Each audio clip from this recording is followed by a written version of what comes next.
Okay, so to uninstall the app, just long press on the shortcut on the app, and then you're going to see a pop-up.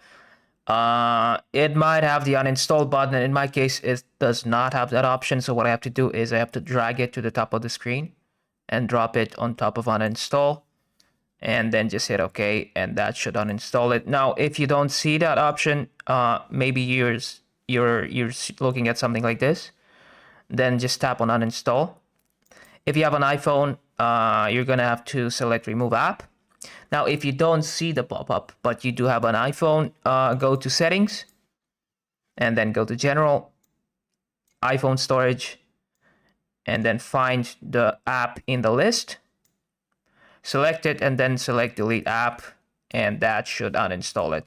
Now, I'm gonna show you how to remove it on Android if you don't see the pop-up. So let's go to settings, right here, and then go to apps. Find your app in the list. It should be at the top usually.